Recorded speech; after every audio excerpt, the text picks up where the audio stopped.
పంపించి దాన్ని మిస్యూజ్ చేసి సోషల్ మీడియా ప్లాట్ఫామ్లో ముఖ్యమంత్రి గారిపైన బురద జల్లే ప్రయత్నం చేస్తున్నారు. మీరు బురద జల్లే ప్రయత్నం చేసినప్పుడు ప్రజాస్వామ్య పరిపాలనలో ఏదైనా వాస్తవాలు ఉంటే, తప్పులు ఉంటే తప్పనిసరిగా స్వేచ్ఛగా మీరు చెప్పొచ్చు. కానీ వాస్తవాలు కానీ ఏదైతే తప్పుడు జరగకపోయినా కేవలం మీరు తప్పుడు ఆరోపణలు చేస్తూ తెలంగాణ రాష్ట్ర ముఖ్యమంత్రి గారిపైన అడ్డగోలుగా ఇష్టం ఉన్నట్టు మీరు సోషల్ మీడియాలో పోస్టులు పెడితే తప్పనిసరిగా లీగల్గా దానిపైన యాక్షన్స్ అనేటివి తీసుకోవడం జరుగుతుంది.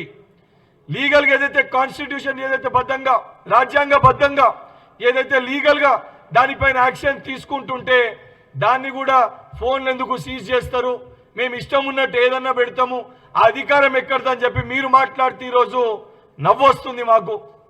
ఇదే గత 4 సంవత్సరాల క్రితము ముఖ్యమంత్రి గారి పుట్టినరోజున ఆ రోజు నేను ఎన్ఎస్వై రాష్ట్ర అధ్యక్షుని లెక్క ఒక బాధ ఒక ఆవేదనతోటి తెలంగాణలో ఉన్న విద్యార్థుల నిరుద్యోగ లోకాల గురించి పట్టించుకుంటలేదు, ముఖ్యమంత్రి గారు తన పుట్టినరోజుకి 100 కోట్లు ప్రభుత్వ డబ్బుని ఉపయోగిస్తున్నారు అని చెప్పని నా నిరసనని ఒక గాడిదకి నేను దానికి సంబంధించి ముఖ్యమంత్రి గారి చిత్రపటాన్ని పెట్టి మీరు ఏదైతే ఆ రకంగా మీరు యొక్క వ్యవహారం ఉందని చెప్పి నేను ప్రొటెస్ట్ చేస్తే ఆ రోజు అకస్మాత్తుగా అర్ధరాత్రి 12 గంటలకి హుజరాబాద్ నియోజకవర్గంలో మీ యొక్క పోలీస్ యంత్రాంగాన్ని మీరు ఆ రోజు ఉపయోగించి నన్ను అరెస్ట్ చేసి నా పైన కేసులు పెట్టి ఏదైతే కేసు పెట్టకపోయినా గాడిద దొంగతనం చేసినాము, సొమోటోగా బుక్ చేసినామని చెప్పని ఆ రోజున ఫోన్ని మీరు తీసుకొని ఇదే జమ్మికుంట పోలీస్ స్టేషన్లో నా ఫోన్ని ఆ రోజు మీరు సీజ్ చేయడం జరిగింది.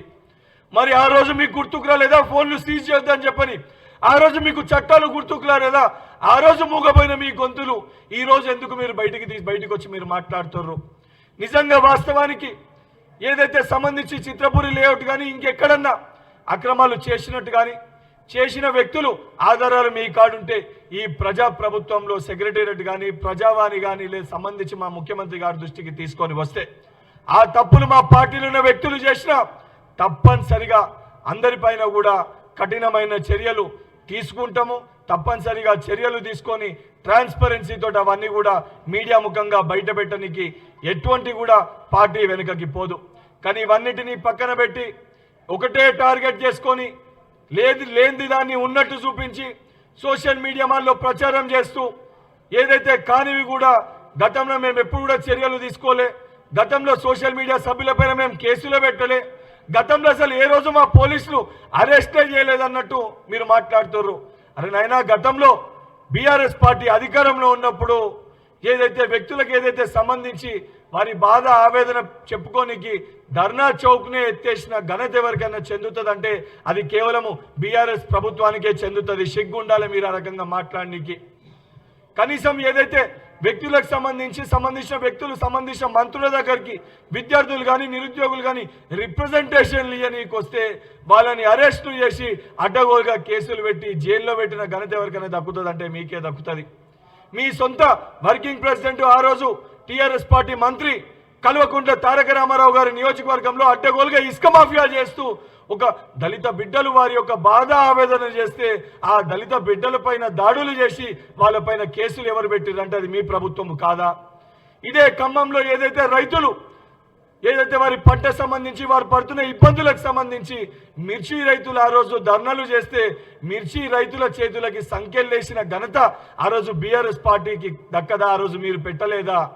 ఏదైతే గిరిజన మహిళలు పోడు భూమి పట్టాలు ఇస్తా అన్నారు, మీరు పట్టాలు ఇయ్యలేదని చెప్పి వారు బాధ ఆవేదనతోటి వారు బయటకు వచ్చి మాట్లాడే ప్రయత్నం చేస్తే వాళ్ళని ఏదైతే సంబంధించిన అధికారులను ఉపయోగించి మీరు వాళ్ళని ఈడ్చుకు వెళ్ళిన మాటలు వాస్తవం కాదా? అవన్నీ మీరు మర్చిపోయినరా?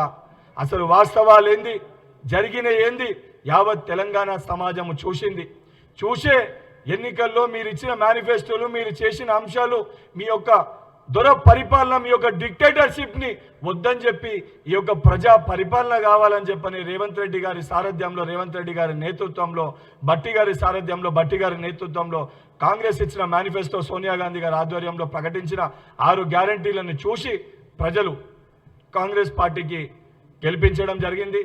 ఇప్పటికన్నా చాలా నిజంగా మీ దగ్గర ఆధారాలు ఉంటే రండి, ఆధారాలు సంబంధించిన డిపార్ట్మెంట్కి డీజీపీ గారికి వారు మీరు ఇవ్వండి.